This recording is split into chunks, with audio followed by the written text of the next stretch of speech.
America, we got to get back to doing what's expected of us as free citizens in this democracy. That means being tolerant, being respectful, staying informed, and being engaged.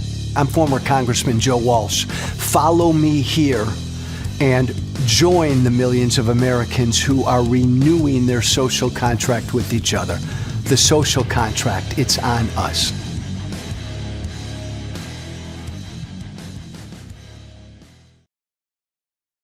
Hey, we're going to have in 1 minute, we're going to have my friend and former congressional colleague, Congressman Adam Kinzinger, join us here in a second to kind of set us straight on what's happened the last 2 or 3 days in Iran, the intelligence information report that came out today.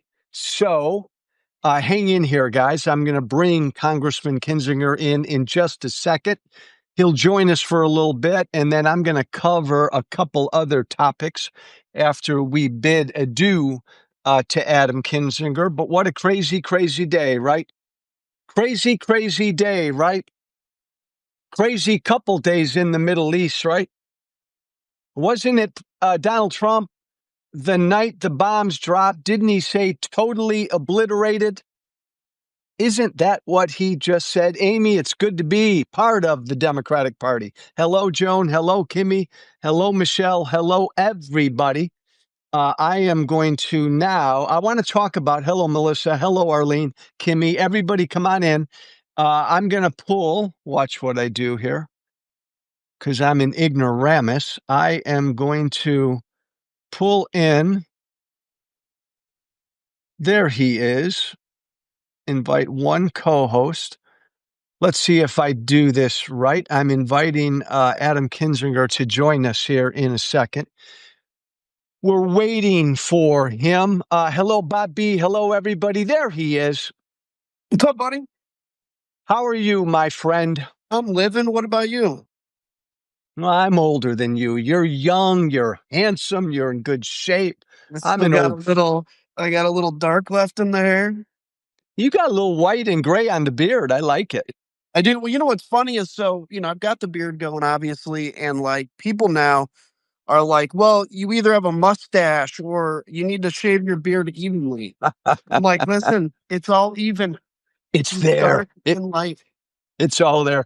Everybody, you know that face. It belongs to former Congressman Adam Kinzinger, a friend of mine and a hero of mine, someone who put his country first and would always put his country first. Adam's going to join us for a few minutes here.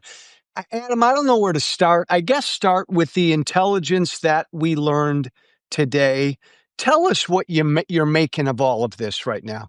Yeah, I mean, look, I was supportive of the strike given kind of where we were, given the fact that, look, and we can go into all the reasons of why, and I'm happy to do that. But just answering your question in terms of intelligence, it appears that these sites were damaged by the United States, not necessarily destroyed. So, Fordo, for instance, looks like both of the entrances were caved in, which means everything in Fordo is inaccessible, except, of course, Iran can dig in to get to it, which, by the way, now that there's a ceasefire, and I want to chat about that, now that there's a ceasefire, Israel can't basically prevent that digging. So, what my anger is if you're going to make the decision to destroy these nuclear facilities, you have to make sure they get destroyed, which means it may take a second round of B-2 bombers or even a third round. And the president was so eager to claim victory, to call for a ceasefire, to make the Tucker Carlsons happy, that now we have actually the worst of both worlds, Jeb. We have the worst of both worlds.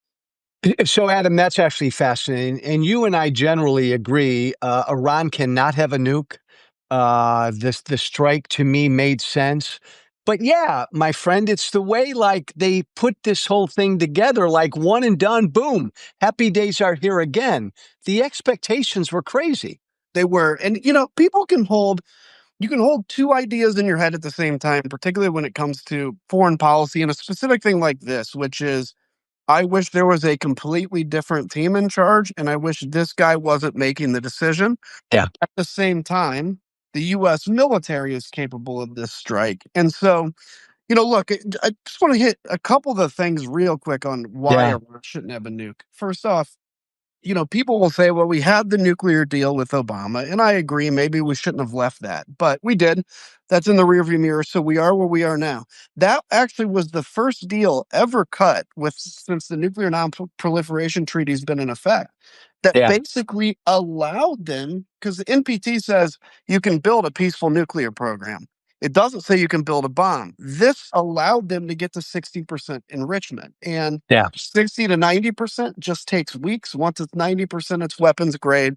And we've seen this isn't like, Pakistan and India where they've generally kept to themselves. This is a country that's exported terror all over the place. And so I forget, what was your original question? Well, no, but Adam, did Trump make a mistake pulling us out of that? Yeah. Look, I think if you're going to make the decision to hit those nuclear sites, you need to make sure they're completely destroyed. Now, like I said, it may. Oh, you mean out of the Oh, JCPOA? no. Yeah, originally Yeah. back in 18 or whatever. Yeah, I think looking back on it, probably so. At the same time, though, I think history is really going to be the judge. Hmm. Does Iran ultimately end up getting a nuclear weapon? And I think that'll be the answer. If they don't, it was probably good to pull out. If they do, then we never know. Part of the problem with that was it allowed it really did nothing about ballistic missiles. As we've seen, there's a huge amount of ballistic missiles. Yeah. And it really allowed Iran to get to a point where they could sprint to a nuke. But I think in hindsight, had I been president when I don't think I would have pulled us out. So when you say that if you're going to do it now, you really got to destroy it, and one strike, one round isn't going to do it, what would do it, Adam? I mean, a number of rounds? Do you have to have then people on the ground to make sure? What would that entail? Yeah, I think it would be, and so it's like, if you're in a fight, right, and you hit somebody, you're at a bar fight, you got to make sure you hit them a couple, 2, 3 times, or else they're going to strike back, and you're Yeah. not going to do what you need to do. And so, what it would take, maybe a second round of B2s, to either further cave in those entrances or to begin to cave in the actual mountain itself. That may take a lot of bombs. There's another in Natanz, there was another underground facility that they didn't go after. Israel had on the books a ground operation against Fordo. Yeah. That would have been really dangerous and messy. But if we weren't willing to finish it, maybe that would have been a better option. But again, this has set them back. It may be months, it may be years. We don't know that yet. I don't think the intel community knows how far back, but now what's the follow on? Are we going to enter negotiations with Iran to kind of restart a bit of a JCPOA or not? And that's the concern. So your former colleague here, about a month or so ago, joined the Democratic Party. Yeah. Crazy times we live in, Adam. But I get a lot of, not flack, but I'll get some criticism from our friends on the left when I say Iran can't have a nuke, Yeah. period. And I explain why. And Israel's our ally. And in your mind, my friend, because you're so expert in this area, spell out why it is essential for us in Israel that Iran can never, ever have a nuke. Yeah. So, I mean, look, we need to mentally separate the situation in Gaza from the situation in Iran. I Yeah. feel like there have been some people that are upset about Gaza that have somehow put this in the same Yeah. bucket, and it's very different. These are two different battles. When it comes to Iran, look, when I was in Iraq, I was part of what's called Task Force 16 and 17, and this was just recently declassified. It's the only reason I can talk about it. Task Force 17 was focused on Iranian operatives in Iraq. So Iran was exporting EFPs, explosive form penetrators. They're responsible for killing probably 500 Americans. Yeah. Also, keep in mind, Iran, in their mind, has been at war with the United States for 50 years. I mean, they keep saying death to America. They keep exporting terror. And we got them to a point now. And this is where it's like, the fact is, we would have gotten rid of Iran's nuclear weapons long ago, or their program long ago, if there wasn't risk. If we knew that Yeah. there was no risk. What kept us from doing it was risk. we found ourselves now in the position where we could, in essence, do it without risk. I mean, there's a reason Iran's response has been so anemic to us and even now to Israel because they're running out of the ability to respond. But Yeah. if you look at what they've done in terms of exporting terror, you look at what they did to destabilize Syria, destabilize Iraq, you look at what they're doing in Lebanon and all of that, it's clear when they say death to Israel and death to America, we ought to take them pretty seriously. And so I also want to add on that again, this is to my friends on the left. Listen, we talk a lot about an alliance to defend democracy. Yeah. Part of what we mean is that there are going to be people that disagree with you on some things. And, we've been programmed, and this is what I would challenge everybody. We've been programmed in the matrix to believe everything is black, white, yes, no, left, right. You have to agree with everything here or you're plugged out of the matrix and whatever.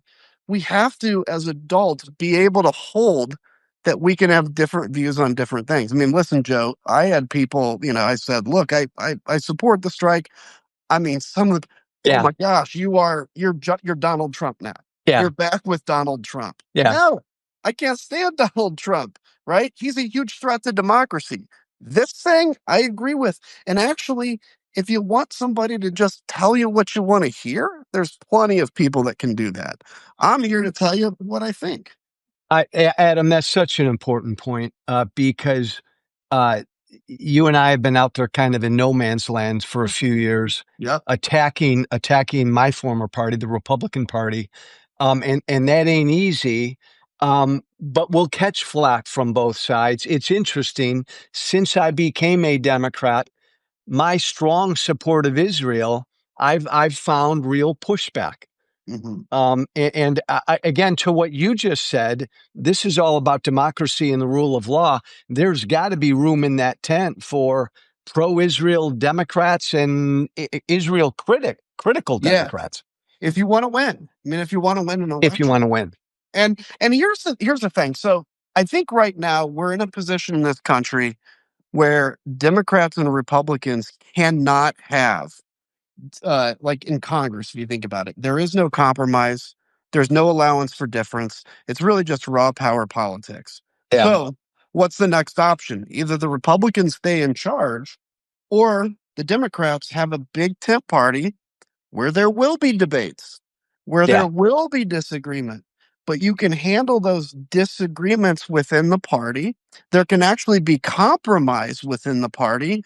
And I believe that Democrats will never lose an election again if they actually get this right. But we've got a whole, like, you and I don't agree with the far left on a lot. But guess what? I'm willing to be in alliance with them. They don't yeah, agree with a lot with me. But listen, that's the beauty of what we're in, Joe, is we get the ability to be friends and be in coalition with people different from yeah, us. yeah. Life is boring if you're only hanging out with people you agree with. It sucks, honestly. Which again, by the way, everybody listening to Adam and Joe right now, that's the way the Republican Party is right now. I mean, you've got to think a certain way, and you basically have to think a certain way about Donald Trump. Adam, even though you supported this strike, and again, I want you to restate this because it's important. Donald Trump's a dangerous Oh, yeah. madman. He's the last one you want making a decision like this. Yeah, I mean, unfortunately, we didn't have an option to have somebody else pull the trigger, so to speak, right? And so what I was able to relax on is the fact that you still have professionals that are going to carry this out. If Donald Trump had to plan this strike, I might have actually had a different view. Yeah, But there are professionals that did it. And so, yes, it's like, look, I think it was the right thing. Now I'm in disagreement with the follow-up. As I said, there should yeah, have been round 2 and 3 to destroy this facility. So I'm back to kind of being a critic of him on this. But at the same time, my view that he is the biggest threat to democracy that this country has ever has had not changed. has not changed. Not changed an ounce. Adam, this whole notion of a ceasefire, what is it and how will this play out? I mean, it's interesting. It's from an Israel perspective, it's really bad for them because, Donald Trump pressured them. I think Israel's perspective was, and by the way, you can also support Israel and not like Bibi Netanyahu too. That's Boom. another point. Yeah. but they had a mission set they were trying to accomplish. They needed the U.S. to take out these facilities. We did generally, and then I think they expected to be able to carry out their mission set. And Donald Trump comes out with this. Listen, the tweets today were like a toddler. Oh, yeah. I mean, it's like playing Model UN, right? Like I'm just like, what is this? But yeah, it's so I think this ceasefire lasts for a while, but honestly, if Israel sees a threat and we supposedly have lost where some of this highly enriched uranium is. I think we know where it is. We have, I can't say here, but we have ways to know. I think Israel knows where it is, probably feels that there would be contamination if they did it, so it's not that important yet. But I think if they see that, highly enriched uranium, for instance, moving to a place where they think it could be a threat, you will probably see that ceasefire broken. And look, the proxy militias too from Iran, they don't have full control over them. Right, right. And you were very careful, and I was very careful about supporting this strike, but I'm not a regime change guy. I don't want America to determine the government of Iran. You're there. Yeah, You don't want look, that. it's so if regime change comes, it comes from within, right? Yeah, And yeah, that's if that happened, I'd be happy about that. yeah, But this is very different than Iraq. In Iraq, there was a dictatorship. We sent 300,000 US troops in with the sole purpose of taking it out, regime change. Then we fired the whole government, which was right, stupid, right? right. There is no interest in doing this. There's not going to be troops on the ground. If there's anything more, it's airstrikes. This is an internal matter. And so I think when people compare this to Iraq, look, yeah, I guess you have a right to be concerned, but I think it's a lazy comparison to say this is Iraq because it's very, very different. I want to ask you two more before Mhm. you hop, and I appreciate your time, my friend. An issue that is so near and dear to your heart, Ukraine, Mm. defending Ukraine, standing with Ukraine. This guy in the White House clearly does not. What's going to happen? Where's Ukraine at? It's a question now for Europe, right? Can Europe come together? Have they stepped up a little bit? They need to do a lot more. Ukraine, the interesting thing, at the beginning of this full scale war, they were making 10 to 15% of their defense material. Now it's Yeah. upwards of 40 or 50%. The Wow. Ukraine's, ability to do this is great. They're making 4 million first person view explosive drones a year now. So the ingenuity of the Ukrainians, listen, we have a lot we can learn from them. We talk about these contracts for, Lockheed Martin or Boeing that go way Yeah. over budget. The Ukrainians have an idea and they get it done in like a couple of days. So what do I think is going to happen? Look, if Donald Trump came out and said to Putin, we're going to support Ukraine, period, I think Putin would try to find a way to have peace because he's not winning. Exactly. He's Yeah. losing 1,000 men a day, Joe, 1,000 a day. And you think about it, he occupies 19% of Ukraine at the Yeah. cost of 1 million men. Like he's losing. But it's World War I right now. And Yeah. unfortunately, we've thrown them under the bus. Last question, my friend. Since I became a Democrat, I spend a lot of my time constructively criticizing my new party and trying to bring the party together and boom, boom, boom. Um, give in your position, give advice. The Democratic Party is the opposition party. You and I believe Donald Trump is a threat to democracy and the rule of law. You and I believe that. Give advice to the opposition party. What should they be doing? Listen, Joe, this is why I think people like you and I are actually the best mouthpieces against Donald Trump. Because I think you think of like the Bulwark, some of those Yeah, groups have been able to prosecute a case against him that the Democrats have been unable to. And I think everybody on this call is going to agree with us on this, which is they have not risen to the occasion. And I can think about, at the beginning of the year, you and I were yelling between election and inauguration, they're going yeah. to come at you. And they Boom. didn't take us seriously. And what happens? Doge happens while Congress is on a 2-week vacation. Why didn't Yeah, the Democrats come back? Why didn't they force themselves into the building? And when they got denied, why didn't they go down and get a court order and said, yeah, we have a right to oversee it? So what is it? Look, here's a couple of short-term things. Democrats need to come out and make it very clear 2 things. If you break the law and you violate the US Constitution, you will be held accountable within the statute of limitations when we take over. Okay. Because we need people to start thinking about if they violate the Constitution, it's not a free Yeah. card now. The other thing is saying to countries, it's a little out of the headlines now, but like Qatar, if you Yeah. try to bribe us, we will we will extract a serious cost from you when we take over. You want to give us a $400 million jet to bribe the president? This is going to cost you in 3.5 years. I think saying stuff like that, encouraging people to continue to take to the streets, Right. but that not only does a lot to clamp down on, the corruption or whatever, but it also tells the American people what you're for and that you're willing to fight. And I got to say one last thing, which is Yeah. I'm sorry, guys. I know there's this idea that if you put somebody on the far, far left, they're going to excite the base and come out and win. It ain't going to work. I'm sorry. You got to win the middle. And Adam, that's what they're going through right now, trying to figure all of that out. I'm of the mind that I want Democrats who fight, and I prefer they come from the middle, but man, I want fighters. I've never asked you this, so I'm going to sneak in one more, my friend. What's your biggest concern for this country right now? Yeah, it's a great question. My biggest concern is that we lose our memory or our muscle memory on what it means to be decent to each other, Ah, what it means to work together, and what and the value of the Constitution. The problem is the Constitution seemed unbreakable, but when you start having a president that breaks it, that puts my new thing I'm angry at is the masked federal agent, oh my God. that does stuff like that. Eventually, the Constitution has this feeling of not the sacredness we put into it. And I Yeah. fear that if we lose that, there's no coming back. Perfectly put. Adam Kinzinger, everybody. You know him, you see him on CNN, subscribe to him, follow him. My brother, thank you.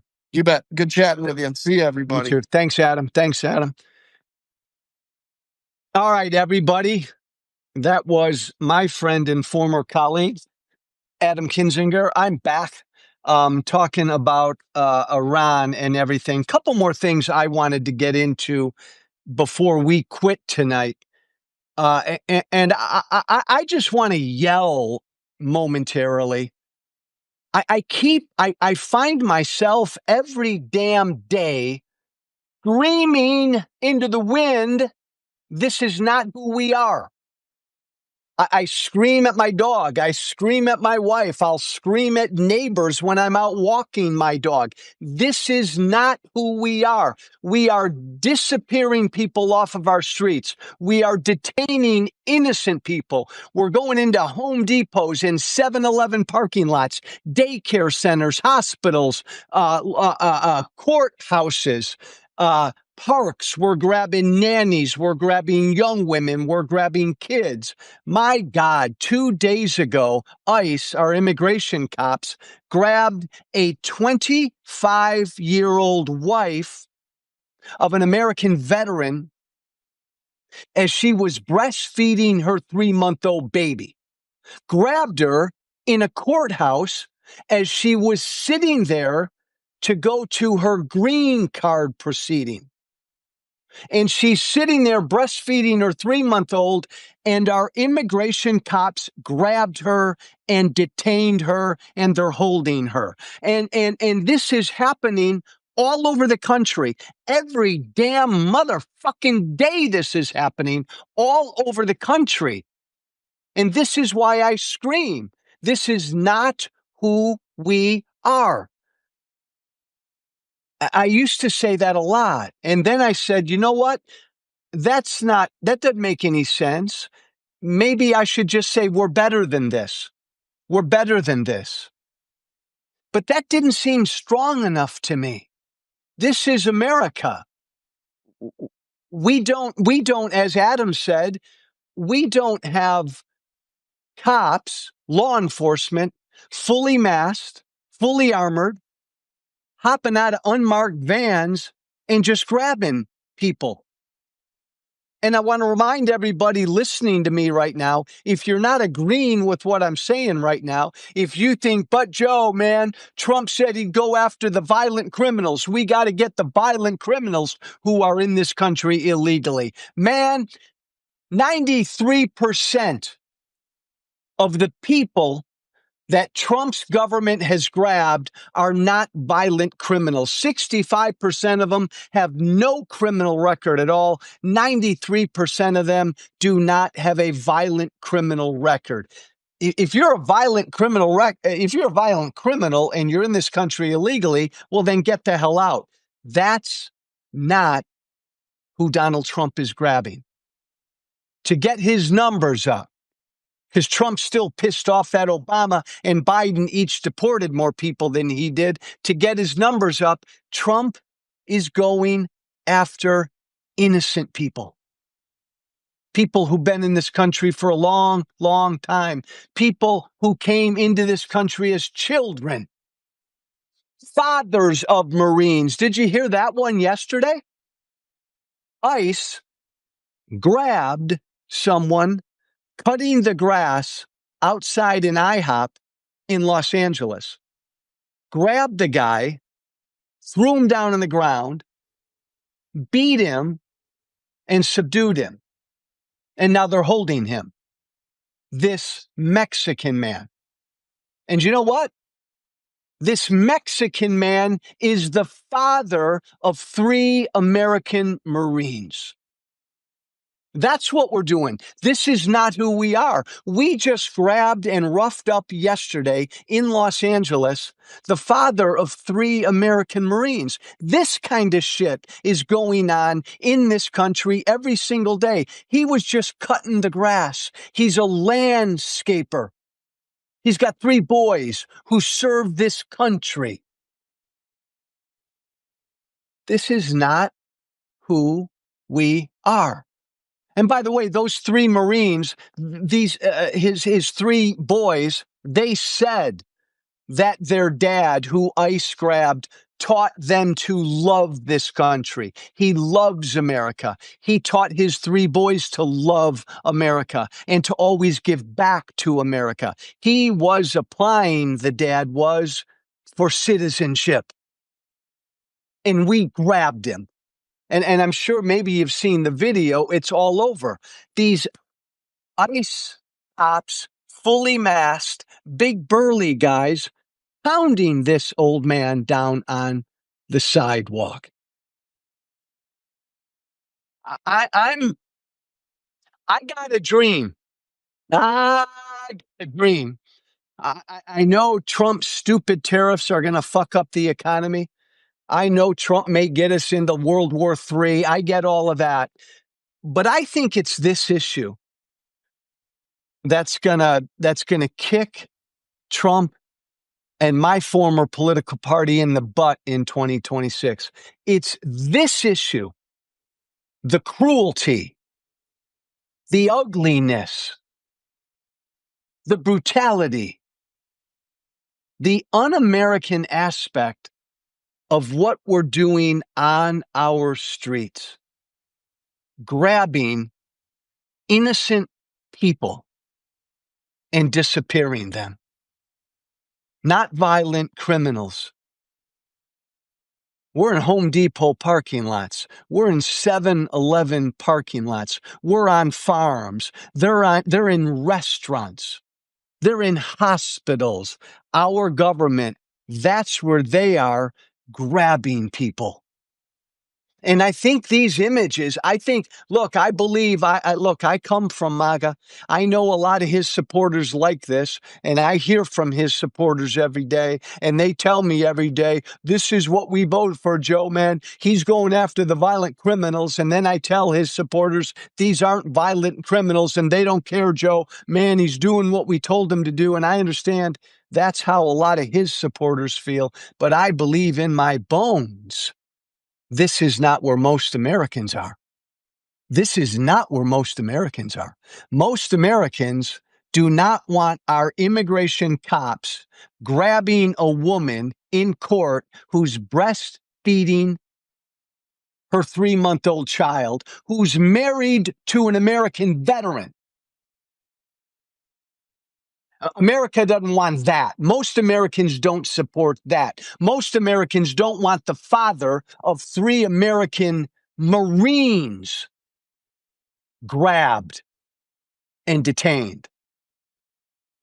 And these images, these videos, they're seeping through to regular people, and regular Americans are good, decent, tolerant people. Most Americans are. Secure the border, defend the border. Let's have an immigration system that works, right? But man, oh man, you were brought here as a kid, and 20 years later, we're going to grab you and throw you into another country. That's not where most Americans are. And that's why I think this issue is going to rightly pound Trump and Republicans.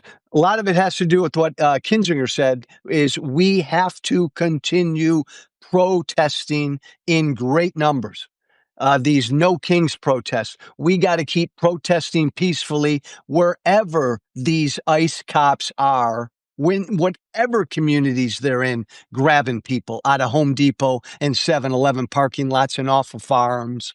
I saw a video today of 7 ICE cops running into like one of those, like an auto repair shop, 7 of them, just to grab one middle-aged worker at that auto repair shop somewhere in Texas.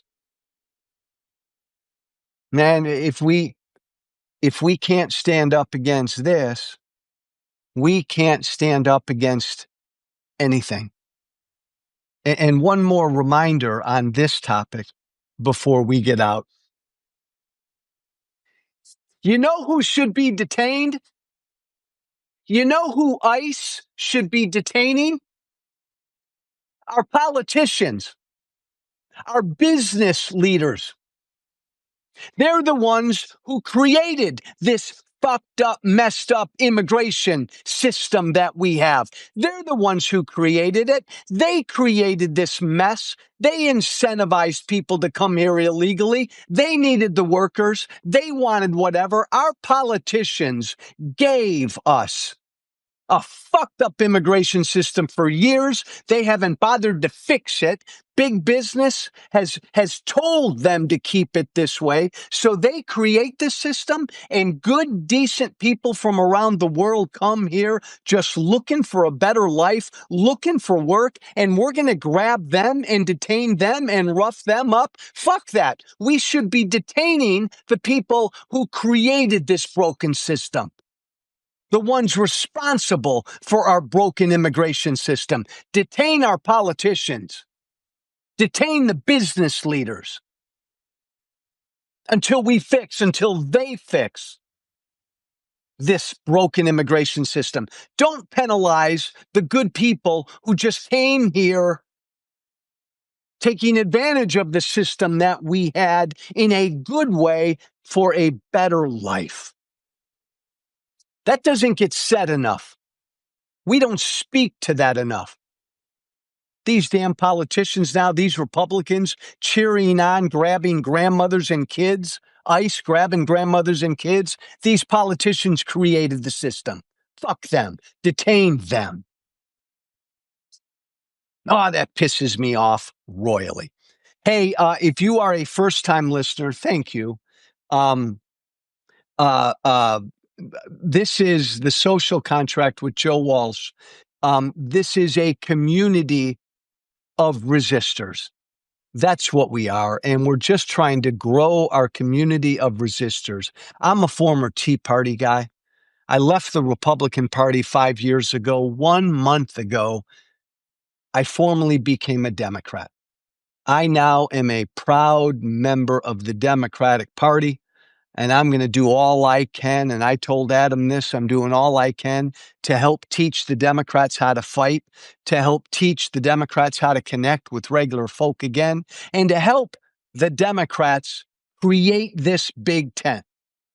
I believe my party, my new Democratic Party, should be a tent that's big enough for a conservative like me and a progressive like AOC. As Adam Kinzinger said, it has to be, because we are the resistance party. We are the party, the Democratic Party, that embraces freedom, the Constitution, democracy, and the rule of law. My former party, the Republican Party, opposes all of that. So come on, Democrats, we got to be a big enough tent. I'm not saying you all have to be Democrats. That's what I've chosen to do. But I guarantee you, these are unprecedented times, and you're all going to be called to do shit, to do stuff these next 3 to 4 years that you never thought you would ever do. You never thought you were capable of doing. I know that. My friend Adam Kinzinger knows that. We are on the front lines fighting for democracy and the rule of law. And a big part of how and when I do that is right here on my Substack. So just a simple plea, join this resistance, subscribe to the Substack, just become a subscriber, check out what we put out every single day. I lose my head every now and then. We put out great, interesting writings, just talking a lot about what we all can do. Like, we all know what the deal is. We all know what the problem is. We all know, right, what the threat is. Each and every one of us want to know what we can do. And not all of us can run for Congress. Not all of us can run for office. Not all of us can go on TV. Not all of us can do a lot of things, but we all can do something. We all have our little circle of influence. So become a part of this. Become part of Social Contract with Joe Walsh. Be part of this community. I know you got a lot of great Substacks out there. Be part of this community. This is a community that's going to do shit, that is doing shit. Christy, that is fighting.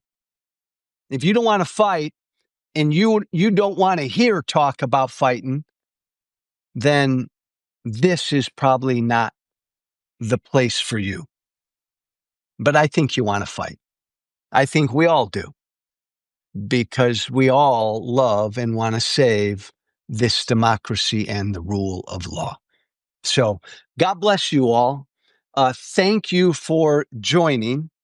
Again, subscribe if you can, join the community, and we will see you again tomorrow night. I got Mike Madrid coming on live with me.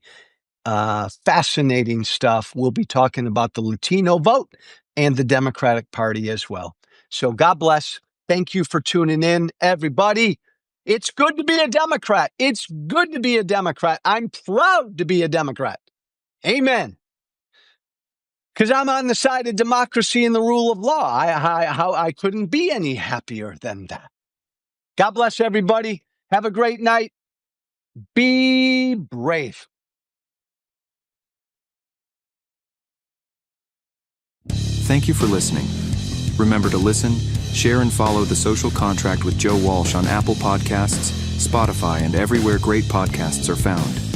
And be sure to leave a 5-star review. This has been The Social Contract with Joe Walsh.